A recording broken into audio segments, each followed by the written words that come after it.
तो स्वागत है आपका आज की इस बेहतर क्लास में। आज हम चक्रवृद्धि ब्याज की क्लास 3 पढ़ने वाले हैं और इसमें हम अगले टाइप की चर्चा करेंगे। तो चलिए शुरू करते हैं। पहला सवाल आपको स्क्रीन पर दिखाई दे रहा होगा। किसी राशि पर 2 वर्ष का साधारण ब्याज 600 रुपए, चक्रवृद्धि ब्याज 630 रुपए प्राप्त होता है, दर ज्ञात करें। ऐसे सवालों को करने के लिए सबसे बेस्ट अप्रोच क्या है, मैं एक शॉर्ट ट्रिक बताऊंगा आपको। दर बराबर दोनों का अंतर, मतलब इन दोनों का अंतर, सीआई और एसआई का अंतर, और बटे में 1 साल का साधारण ब्याज। और चूंकि दर निकालेंगे परसेंट में कन्वर्ट करेंगे तो 100 से करेंगे गुणा। बस ये आपको याद रखना है, ठीक है। चलिए सवाल करके दिखा रहा हूं कैसे करना है। जैसे इसमें लिखा है 2 साल का साधारण ब्याज 600 है और सीआई 630 है, ठीक है। तो हमें एक चीज तो पता चली कि इनका जो अंतर है वो अंतर कितना आएगा, 30 रुपए, ठीक है। 600 और 630 का डिफरेंस कितना है, 30 रुपए। अब 1 साल का साधारण ब्याज चाहिए। चूंकि 2 साल का साधारण ब्याज 600 है तो 1 साल का साधारण ब्याज कितना हो जाएगा, 2 साल का 600 है तो 1 साल का कितना हो जाएगा, 300। 2 से डिवाइड करेंगे तो 300। बस अब इस फॉर्मूले में इसको रख देना है।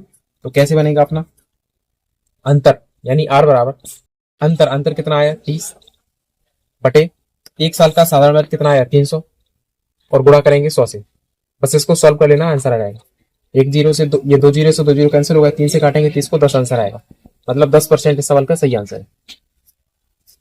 चलिए अगला सवाल देख लीजिए, आपको और बेहतर क्लियर हो जाएगा। अगला सवाल है, किसी राशि पर 2 वर्ष का साधारण ब्याज 400 रुपए और चक्रवृद्धि ब्याज 410 रुपए, दर ज्ञात कीजिए। एसआई 400 रुपए और सीआई 410 रुपए, ठीक है। अब इनका डिफरेंस निकालेंगे तो 10 रुपए आएगा, ठीक है। अब हमें क्या निकालना है, आर। तो आर बराबर क्या होता है, डिफरेंस बटे में 1 साल का साधारण ब्याज और इंटू में 100, यही करते हैं।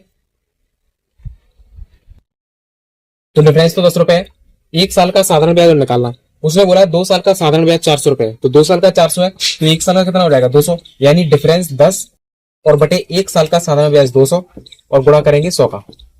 2 जीरो से 2 जीरो कैंसिल, 2 से काटेंगे 10 को, तो 5% इस सवाल का सही आंसर है। अगला सवाल है, किसी मूलधन पर यदि 2 वर्षों का साधारण ब्याज 4800 और चक्रवृद्धि ब्याज 5088 रुपए है तो ब्याज की दर कितनी है। तो फिर से वही करना है, इनका डिफरेंस निकालेंगे। तो 5088 में से 4800 जैसे ही माइनस करेंगे तो ये कितना बचेगा, 88 का 88 और 10 में से ऐड कर दो, यानी 288 बचेगा, ठीक है। अब क्या निकालना है, 1 साल का साधारण ब्याज और लगता है, तो 1 साल का जैसे ही साधारण ब्याज निकालेंगे तो 2 साल का 4800 है तो 1 साल का कितना हो जाएगा 2400, ठीक है। 2 से डिवाइड करेंगे 48 को तो 2400 बचेगा। अब हमें निकालनी है आर, यानी कि रेट। तो डिफरेंस बटे 2400 गुणा 100, ये 2 जीरो से 2 जीरो कैंसिल होंगे, ठीक है। अब इसे काटेंगे 2 से, 2 से जैसे इसे सॉल्व किया 2 4 4 बचाइए और ये 2 से काटा 12, ठीक है। 12 से ये 144 12 बार कटता है, क्योंकि 12 का जो स्क्वायर होता है वो 144 होता है, यानी दर हमारी 12% आ गई।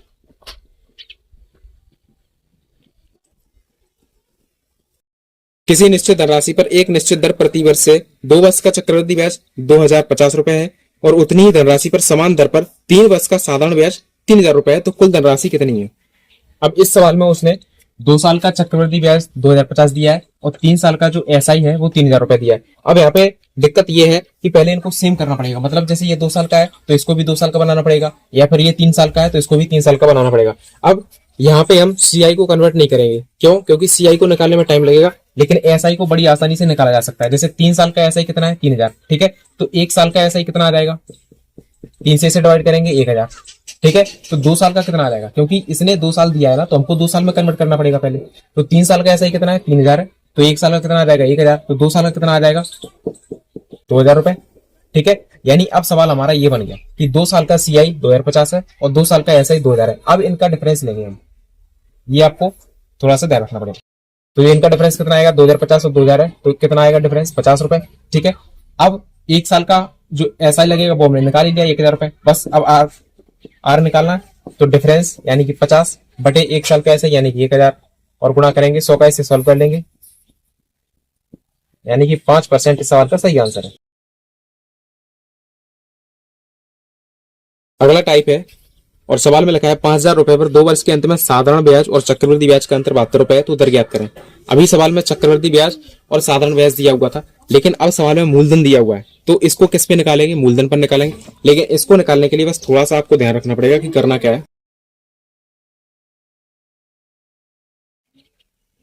तो इन सवालों में करना कुछ भी नहीं है, बस थोड़ा सा ध्यान रखना पड़ेगा। जैसे अभी हम कर रहे थे दर बराबर अंतर बटे, और यहाँ पे 1 साल का साधारण ब्याज गुणा 100 कर रहे थे, लेकिन चूंकि यहाँ पे मूलधन पर निकालेंगे तो बटे में मूलधन रखेंगे और गुणा 100 के साथ हम 100 का एक बार और गुणा करेंगे और दर का स्क्वायर करेंगे। ये यूं कहूं कि दर का स्क्वायर करेंगे तो 100 का भी स्क्वायर करेंगे। ठीक है, चलिए देख लीजिए। तो डिफरेंस तो दिया है 72, कुछ निकाला नहीं है, यानी 72 बटे मूलधन कितना है 5000 गुणा 100 और एक बार और गुणा 100, और ये जो बना वो आर का स्क्वायर है अभी। ठीक है, यानी हमें इसका रूट करना पड़ेगा बाद में। तो 1 2 3 0 से 1 2 3 0 कैंसिल हो गए, 5 से इसको काटा, 5 से 5 दूनी 10 और 72 गुणा 2 कितना होता है 144। ठीक है, 2 दूनी 4, 2 7 14, तो ये आर स्क्वायर आ गया 144। अब हमें निकालना है आर का मान, तो आर कितना हो जाएगा 144 का रूट करेंगे और 144 का रूट कितना होता है 12, यानी इस सवाल का सही आंसर कितना है 12%। चलिए एक सवाल और देख लीजिए इसी के जैसा। सवाल में लिखा हुआ है 20,000 रुपए पर 2 वर्ष के अंत में साधारण ब्याज और चक्रवृद्धि ब्याज का अंतर 72 रुपए, दर ज्ञात कीजिए। फिर से वही करेंगे, डिफरेंस यानी कि 72 बटे मूलधन 20,000 गुणा 100 और एक बार और गुणा 100, और ये जो आया वो आर स्क्वायर है। सॉल्व करेंगे, 1 2 3 4 0 से ये 4 0 कैंसिल, 2 से काटेंगे 72 को 36 आएगा, तो आर स्क्वायर आ गया 36। तो आर का मान कितना आ जाएगा 36 का स्क्वायर रूट करेंगे तो 36 का वर्गमूल कितना होता है 6, यानी कि 6% इस सवाल का सही आंसर है। अगला टाइप है चक्रवृद्धि ब्याज की निश्चित दर से कुछ रुपए 4 वर्षों में 4800 रुपए, 8 वर्षों में 6000 रुपए हो जाते हैं, तो मूलधन ज्ञात कीजिए। तो इन सवालों में ध्यान देने वाली बात यह है कि जैसे उसने बोला है 4 साल में कोई पैसा 4800 रहता है, 8 साल में 6000 होता है। इसका मतलब यह है कि 4 साल में जो पैसा 4800 था वही अगले 4 साल बाद यानी कि 8 साल में वो 6000 हो गया। यानी जब भी साल का अंतर समान हो तो हम ऐसे में क्या करते हैं, ऐसी कंडीशन में जो पी और ए है यानी कि राशि और जो अमाउंट है, या यूं कहूं कि मूलधन और मिश्र धन है, वो सेम तरीके से बढ़ते हैं। ठीक है, कैसे, जैसे माना हमने कि 0 साल में कोई रुपए पी था। ठीक है, यानी सबसे पहले 0 साल में कोई रुपए अपने आप में पी थे, मतलब मूलधन हमने पी माना। इसके बाद अगले 4 साल में वो कितना हो गया 4800, और अगले 4 साल में ये डिफरेंस कितना है 4 से 8 मतलब 4 साल, यानी अगले 4 साल में वो 6000 हो गया। तो इसका मतलब क्या हुआ कि अगर हम इनका अनुपात निकालें, यानी 6000 और 4800 का अनुपात निकालें, तो वो कितना बनेगा, इसे काटेंगे 12 से, 12 पंचे 60, 12 चौक 48, यानी 5/4, यानी जो पैसा है वो 5/4 गुना हो जाएगा। यानी 4800 का 5/4 गुना निकालेंगे तो याद आएगा। इसका मतलब यह है कि पैसा जो है 5/4 गुना के रूप में बढ़ रहा है। इसका मतलब शुरू में जो पैसा पी था, तो पी का जब 5/4 गुना हुआ होगा तो वो कितना बना होगा 4800। ठीक है, शुरू में पैसा पी था, पी का जब 5/4 गुना करेंगे तो कितना बन जाएगा 4800, फिर 4800 का जब 5/4 गुना करेंगे तो 6000 बन जाएगा, और ऐसे ही वो पैसा बढ़ता चलेगा।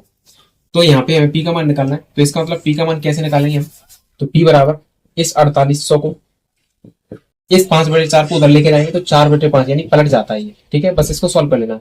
तो 5 से काटेंगे तो 5 45, 3 बचेगा 5 का 30, ये पूरा कट गया। 4 से इसका गुणा करेंगे पी का, तो 4 का 0, 4 सिंह 24 और 4 9 36 और 2 3840, यानी शुरू में जो रुपए थे वो कितने थे 3840 रुपए। बस यही इस सवाल का आंसर है। अगला सवाल है चक्रवृद्धि ब्याज की निश्चित दर से कुछ रुपए 8 वर्ष में 1200, 12 वर्ष में 1500 हो जाते हैं, तो 16 वर्ष में कितने हो जाएंगे।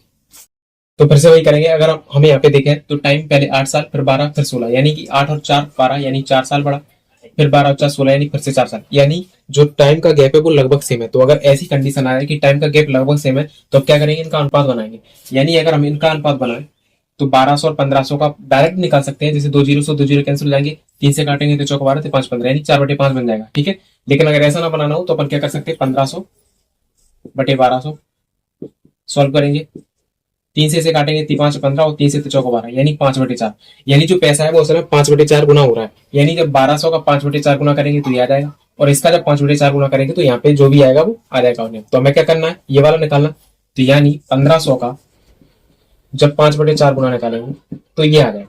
सॉल्व करना है इसे, 4 से काट रहा हूं, 4 3 12, 3 बचा, 4 7 28, 4 5 20। ठीक है, तो 5 गुणा 375 करेंगे तो 5 25, 5 7 35 और 2 37 और 5 3 15, 15 3 1875, यानी 16 साल बाद जो पैसा बनेगा वो 1875 रुपए आएगा। यही इस सवाल का आंसर है। तो आज की क्लास यहीं पे खत्म करते हैं, मिलते हैं अपने अगले सेशन में। तब तक के लिए ध्यान रखें और पढ़ाई करते रहें। धन्यवाद।